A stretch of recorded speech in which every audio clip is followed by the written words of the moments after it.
राधे राधे। हरे कृष्ण। कहते हैं रात के अंधेरे में जो सबसे ज्यादा चमकता है वह या तो चांद होता है या सच्चाई। लेकिन क्या हो जब चांद की यही चमक किसी भयंकर श्राप की देन हो। शांत सौम्य चंद्रदेव को एक ऐसा श्राप मिला था जिसने न सिर्फ उनके तेज को बदल दिया बल्कि पूरे व्रत उपवास तिथियों और चंद्रमा के घटने बढ़ने के नियमों को जन्म दिया।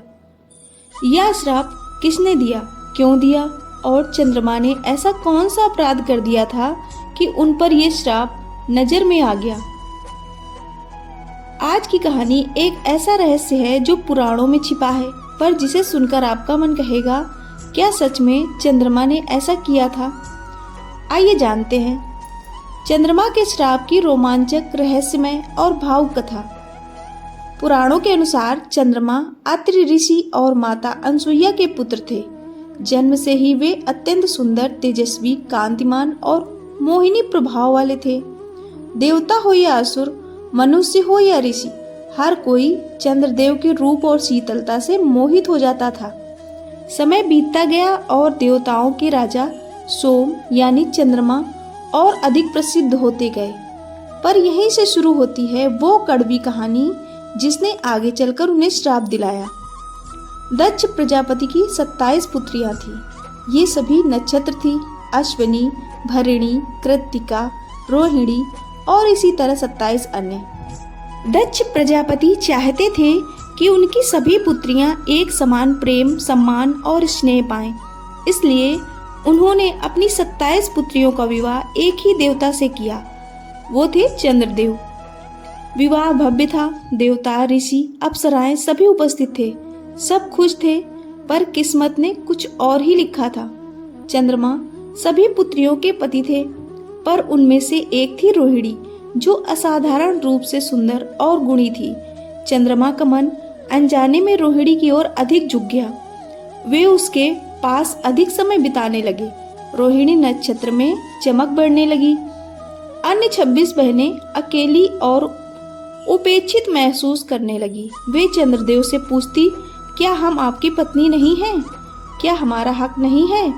लेकिन चंद्रमा उनका दिल बहलाकर फिर रोहिणी के पास चले जाते और यही गलती आगे चलकर उनके जीवन का सबसे बड़ा श्राप बन गई। अन्य 26 नक्षत्र पत्नियों ने दुखी होकर अपने पिता दक्ष प्रजापति से कहा, पिताश्री, चंद्रमा हमें छोड़कर सिर्फ रोहिणी के पास रहते हैं। हमारी उपेक्षा हो रही है। हम पत्नी होकर भी पत्नियों जैसा सम्मान नहीं पा रही हैं। दक्ष प्रजापति क्रोध से भर उठे। उन्हें लगा चंद्रदेव अहंकार में डूब गए हैं। उन्होंने चंद्रदेव को अपने दरबार में बुलाया। दक्ष ने कड़क स्वर में पूछा, हे सोम, तुमने मेरी पुत्रियों से विवाह किया पर उनका सम्मान नहीं किया। सिर्फ एक पुत्री के प्रति मोह और अन्य 26 की अवहेलना, ये अनुचित है।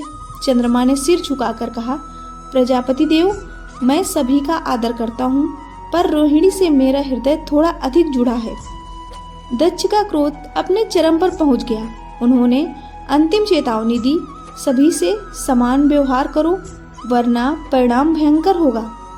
पर चंद्रमा ने चेतावनी को गंभीरता से नहीं लिया और फिर वह हुआ जिसकी किसी ने कल्पना भी नहीं की थी।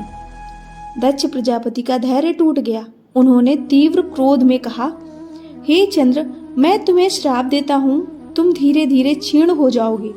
तुम्हारा तेज घटता जाएगा और तुम एक दिन अदृश्य हो जाओगे। श्राप सुनकर पूरा लोक स्तब्ध रह गया और तभी चंद्रमा का तेज सच में घटने लगा। उनकी शीतलता कम होने लगी। उनका शरीर कांतिहीन, पीला, दुर्बल होने लगा। देवताओं में हाहाकार मच गया।